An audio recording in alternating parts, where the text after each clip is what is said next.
2026-27ರ ಕೇಂದ್ರ ಬಜೆಟ್ ಮಂಡನೆ ಆಯಿತು. ಎಲ್ಲರೂ ಅಂದ್ಕೊಂಡಿದ್ರು ಏನೋ ದೊಡ್ಡ ದೊಡ್ಡ ಘೋಷಣೆಗಳಿರುತ್ತೆ ಅಂತ. ಆದರೆ ಆಗಿದ್ನೇ ಒಂದು ರೀತಿ ಉಲ್ಟಾ. ಮಾರುಕಟ್ಟೆ ಇದ್ದಕ್ಕಿದ್ದ ಹಾಗೆ ಕುಸಿಯೋಕೆ ಶುರುವಾಯಿತು. ಇದು ಎಲ್ಲರನ್ನೂ ಒಮ್ಮೆ ಕನ್ಫ್ಯೂಸ್ ಮಾಡಿಬಿಡ್ತು. ಯಾಕೆ ಹೀಗಾಯಿತು?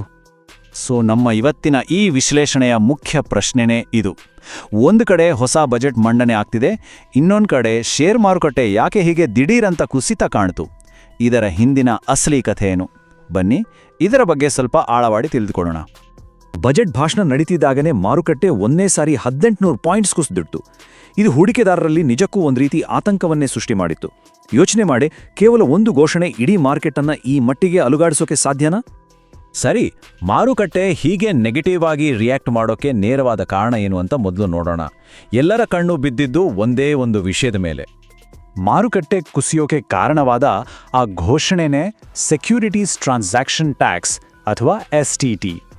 ಸಿಂಪಲ್ ಆಗಿ ಹೇಳಬೇಕು ಅಂದರೆ, ಶೇರ್ ಮಾರ್ಕೆಟ್ನಲ್ಲಿ ನಾವು ಮಾಡೋ ಪ್ರತಿಯೊಂದು ಟ್ರಾನ್ಸಾಕ್ಷನ್ ಮೇಲೂ ಸರ್ಕಾರ ಹಾಕೋ ಒಂದು ಚಿಕ್ಕ ಟ್ಯಾಕ್ಸ್ ಇದು.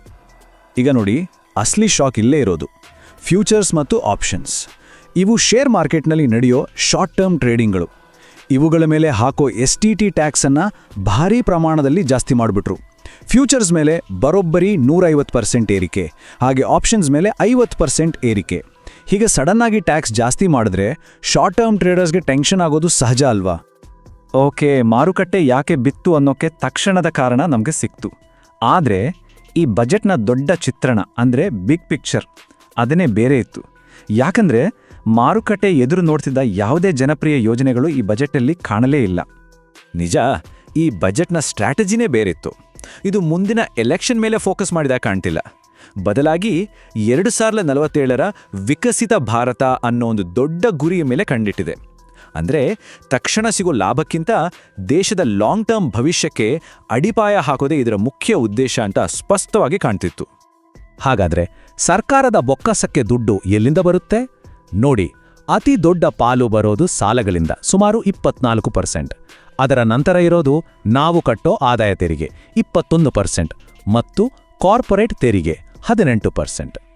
ಸರಿ, ಈ ಬಂದ ಹಣವನ್ನ ಎಲ್ಲಿ ಖರ್ಚು ಮಾಡಲಾಗುತ್ತೆ? ರಾಜ್ಯಗಳಿಗೆ ತೆರಿಗೆ ಹಂಚೋಕೆ 22%, ಕೇಂದ್ರದ ಯೋಜನೆಗಳಿಗೆ 17% ಮತ್ತು ನಮ್ಮ ದೇಶದ ರಕ್ಷಣಾ ವಲಯಕ್ಕೆ 11%. ಹೀಗೆ ಅತಿ ಹೆಚ್ಚು ಹಣ ಹೋಗುತ್ತೆ. ಆದರೆ ಈ ಬಜೆಟ್ನ ಅಸಲಿ ಕಥೆ ಇರೋದು ಈ ಖರ್ಚಿನ ಸ್ವರೂಪದಲ್ಲಿ. ಹಾಗಾದ್ರೆ ಏನದು ಅಸಲಿ ಕಥೆ? ಅದುವೇ ಕ್ಯಾಪಿಟಲ್ ಎಕ್ಸ್ಪೆಂಡಿಚರ್ ಅಥವಾ ಕ್ಯಾಪೆಕ್ಸ್. ಈ ಬಜೆಟ್ನ ಕೇಂದ್ರ ಬಿಂದು, ಅದರ ಹೀರೋನೇ ಇದು ಅಂತ ಹೇಳ್ಬೋದು. ನೋಡಿ, ಸರ್ಕಾರದ ಖರ್ಚಲ್ಲಿ 2 ರೀತಿ ಇರುತ್ತೆ. ಒಂದು ಬದ್ಧತಾ ವೆಚ್ಚ, ಅಂದರೆ ಸಂಬಳ, ಪೆನ್ಷನ್, ಸಬ್ಸಿಡಿ ಈ ಥರದ ಖರ್ಚುಗಳು. ಇವು ಪ್ರೆಸೆಂಟ್ ಸಿಸ್ಟಮ್ನ ಮ್ಯಾನೇಜ್ ಮಾಡುತ್ತೆ ಅಷ್ಟೇ. ಇನ್ನೊಂದು ಬಂಡವಾಳ ವೆಚ್ಚ ಅಥವಾ ಕ್ಯಾಪೆಕ್ಸ್. ಇದು ಸೇತುವೆ, ರಸ್ತೆ, ಏರ್ಪೋರ್ಟ್ಗಳಂತಹ ಲಾಂಗ್ ಟರ್ಮ್ ಆಸ್ತಿಗಳನ್ನು ನಿರ್ಮಿಸುತ್ತೆ. ಸಿಂಪಲ್ ಆಗಿ ಹೇಳೋದಾದರೆ ಇದು ದೇಶದ ಭವಿಷ್ಯಕ್ಕೆ ಹಾಕೋ ಅಡಿಪಾಯ. ಸರ್ಕಾರದ ಲಾಂಗ್ ಟರ್ಮ್ ಪ್ಲಾನ್ ಹೇಗಿದೆ ಅನ್ನೋದಕ್ಕೆ ಈ ನಂಬರ್ಸ್ ಅದ್ಭುತವಾಗಿ ಹೇಳುತ್ತೆ. ಜಸ್ಟ್ ಇಮ್ಯಾಜಿನ್ ಮಾಡಿ, 2014-15ರಲ್ಲಿ ಕೇವಲ 2 ಲಕ್ಷ ಕೋಟಿ ಇದ್ದ ಕ್ಯಾಪೆಕ್ಸ್ ಇವತ್ತೆಲ್ಲಿದೆ ಗೊತ್ತಾ? 12.2 ಲಕ್ಷ ಕೋಟಿ. ಅಂದರೆ ಕಳೆದ ಒಂದೇ ದಶಕದಲ್ಲಿ 6 ಪಟ್ಟು ಜಾಸ್ತಿ. ಇದು ಸುಮ್ಗ ಅಲ್ಲ, ದೇಶದ ಇನ್ಫ್ರಾಸ್ಟ್ರಕ್ಚರ್ ಕಟ್ಟೋಕೆ ಸರ್ಕಾರ ಎಷ್ಟು ಸೀರಿಯಸ್ ಆಗಿದೆ ಅನ್ನೋದಕ್ಕೆ ಇದಕ್ಕಿಂತ ದೊಡ್ಡ ಸಾಕ್ಷಿ ಬೇಕಿಲ್ಲ. ಈಗ ಈ ಬಂಡವಾಳ ವೆಚ್ಚದ ಯೋಜನೆ ಅಂದರೆ ಈ ಕ್ಯಾಪೆಕ್ಸ್ ಪ್ಲಾನ್ ರಿಯಲ್ ಲೈಫ್ನಲ್ಲಿ ಹೇಗೆ ಕಾಣುತ್ತೆ ಅನ್ನೋದಕ್ಕೆ ಕೆಲವು ಉದಾಹರಣೆಗಳನ್ನು ನೋಡೋಣ. ಮೊದಲಿಗೆ ನಮ್ಮ ಡಿಫೆನ್ಸ್ ಸೆಕ್ಟರನ್ನೇ ತಗೊಳ್ಳೋಣ.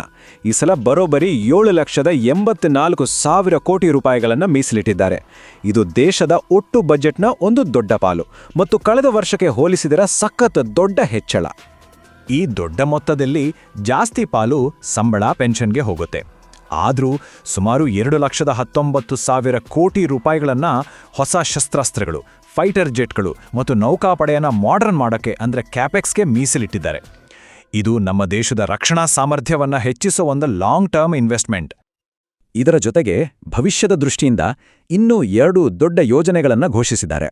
ಒಂದು ರೇರ್ ಅರ್ತ್ ಕಾರಿಡಾರ್. ಎಲೆಕ್ಟ್ರಾನಿಕ್ಸ್ ಮತ್ತು ಡಿಫೆನ್ಸ್ ಟೆಕ್ನಾಲಜಿಗೆ ಬೇಕಾಗೋ ಈ ಅಪರೂಪದ ಖನಿಜಗಳಿಗಾಗಿ ನಾವು ಚೀನಾವನ್ನೇ ಅವಲಂಬಿಸಿದ್ದೇವೆ. ಅದನ್ನು ಕಡಿಮೆ ಮಾಡದೆ ಈ ಯೋಜನೆಯ ಗುರಿ. ಇನ್ನೊಂದು ದೇಶದ ಕನೆಕ್ಟಿವಿಟಿಯನ್ನು ಬಲಪಡಿಸೋಕೆ 7 ಹೊಸ ಹೈಸ್ಪೀಡ್ ರೈಲು ಕಾರಿಡಾರ್ಗಳು. ಇದರಲ್ಲಿ ನಮ್ಮ ಕರ್ನಾಟಕಕ್ಕೆ ಸಂಬಂಧಿಸಿದಂತೆ ಬೆಂಗಳೂರು ಹೈದರಾಬಾದ್ ಮತ್ತು ಬೆಂಗಳೂರು ಚೆನ್ನೈ ಮಾರ್ಗಗಳು ಸೇರಿವೆ ಅನ್ನೋದು ವಿಶೇಷ. ಹಾಗಾದ್ರೆ ಈ ಎಲ್ಲಾ ಪಾಯಿಂಟ್ಸ್ನ ಒಟ್ಟಿಗೆ ಸೇರಿಸಿ ಈ ಬಜೆಟ್ನ ಫೈನಲ್ ಚಿತ್ರಣವನ್ನ ಅರ್ಥ ಮಾಡ್ಕೊಳ್ಳೋಣ ಬನ್ನಿ. ಇಲ್ಲಿ ನಮಗೆ ಸ್ಪಷ್ಟವಾಗಿ 2 ಕಥೆಗಳು ಕಾಣ್ತಿವೆ. ಒಂದು, ಎಸ್ಟಿಟಿ ಹೆಚ್ಚಳದಂತಹ ಶಾರ್ಟ್ ಟರ್ಮ್ ವಿಷಯಗಳಿಗೆ ರಿಯಾಕ್ಟ್ ಮಾಡಿದ ಷೇರು ಮಾರುಕಟ್ಟೆಯ ಕಥೆ. ಇನ್ನೊಂದು, ಜನಪ್ರಿಯ ಯೋಜನೆಗಳನ್ನೆಲ್ಲ ಬದಿಗಿಟ್ಟು ದೇಶದ ಭವಿಷ್ಯದ ಬೆಳವಣಿಗೆಗೆ ಅಡಿಪಾಯ ಹಾಕಲು ಹೊರಟ ಸರ್ಕಾರದ ಲಾಂಗ್ ಟರ್ಮ್ ಸ್ಟ್ರಾಟಜಿಯ ಕಥೆ. ಹಾಗಾದ್ರೆ ಕೊನೆಗೆ ಒಂದು ಪ್ರಶ್ನೆ ಹಾಗೆ ಉಳಿಯುತ್ತೆ. ಇವತ್ತಿನ ಅಗತ್ಯಗಳನ್ನ ಸ್ವಲ್ಪ ಬದಿಗಿಟ್ಟು ನಾಳಿನ ಭವಿಷ್ಯಕ್ಕಾಗಿ ಇನ್ವೆಸ್ಟ್ ಮಾಡೋ ಈ ಬಜೆಟ್ ಒಂದು ದೂರದೃಷ್ಟಿಯ ಮಹಾಯೋಜನೆನಾ ಅಥವಾ ಇವತ್ತಿನ ವಾಸ್ತವತೆಯನ್ನ ನಿರ್ಲಕ್ಷಿಸಿದ ಒಂದು ಅಪಾಯಕಾರಿ ಗ್ಯಾಂಬಲ್ ಅಷ್ಟೇನಾ? ಇದರ ಉತ್ತರವನ್ನು ಬಹುಶಃ ಕಾಲವೇ ಹೇಳಬೇಕು.